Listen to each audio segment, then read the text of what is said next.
समाज के बराबर में कौशाम्बी जिले में पाल समाज की बच्ची के साथ जो अन्याय हुआ और उसमें जो पुलिसिया कार्रवाई, उस पर बहुत सारे सवाल खड़े हो रहे हैं। एक पक्ष कह रहा है कि हम पीड़ित हैं, दूसरा पक्ष कह रहा है कि हम पीड़ित हैं। ब्राह्मण समाज के लोग कह रहे हैं हम पीड़ित हैं। अब ये पता जाके लगेगा मौके पे कि कौन पीड़ित है। इसलिए मैं उन परिवार से मिलने के लिए पाल समाज के आया था, लेकिन पुलिस ने मुझे यहाँ रोक लिया और मुझसे कहा कि अभी लॉ एंड ऑर्डर की सिचुएशन अच्छी नहीं है, आप कुछ देर इंतजार कर लें, उसके बाद हम आपको जाने की इजाजत दे देंगे। मैं यहाँ इंतजार कर रहा हूँ पिछले 2.5 घंटे से, लगभग अब 2.5 घंटे होने को आए। मैं यहाँ इंतजार कर रहा हूँ कि मुझे वहां जाने की इजाजत मिले और मैं उस परिवारों की आवाज को उठा पाऊं, मैं जान पाऊं सत्य क्या है।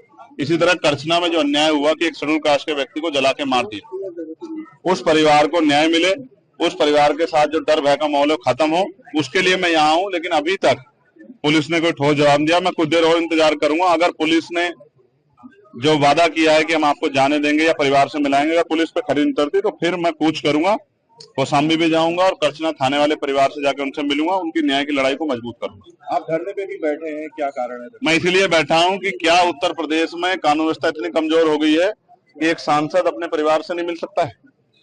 क्या हो गया उत्तर प्रदेश में? हम इलाहाबाद में, जहां पूरे उत्तर प्रदेश के लोग आते हैं न्याय मांग रहे हैं, हम तो लंबे समय से मेरठ में हाईकोर्ट की बेंच की मांग को भी उठा रहे हैं, लेकिन इलाहाबाद में इसलिए मुझे तो रोका गया। अपराधियों क्यों रोका गया? यहाँ 500-700 पुलिस लगा के क्यों रोकना चाहते हो?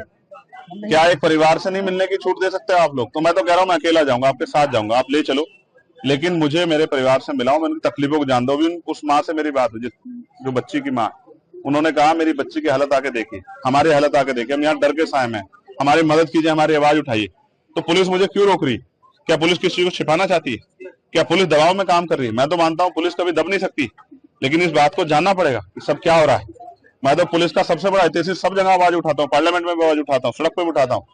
उनकी 8 घंटे की ड्यूटी हो, उनको न्याय मिले, उनको जो वेतन विसंगतियां वो दूर हो, उनके साथ जो है जो बॉर्डर स्कीम है वो खत्म हो। लेकिन क्या आज पुलिस मुझे रोक के जो है क्या कानून का हनन नहीं कर रही, संवैधानिक जो अधिकार है उनका हनन नहीं कर रही? इसका जवाब भी देना चाहिए। और मैं मीडिया से कहूंगा कि पुलिस से पूछे कि वो मुझे क्यों रोक के बैठे। धन्यवाद। सबसे पहले लाइव आए थे, आपने हाउस अरेस्ट की बात भी कही और सरकार ने भी कह रहा, क्या कुछ? उसी के बाद मुझे बाहर आके बैठना पड़ा, इसलिए लाइव आया कि मुझे जाना था कहाँ और मुझे लेके कहाँ गए।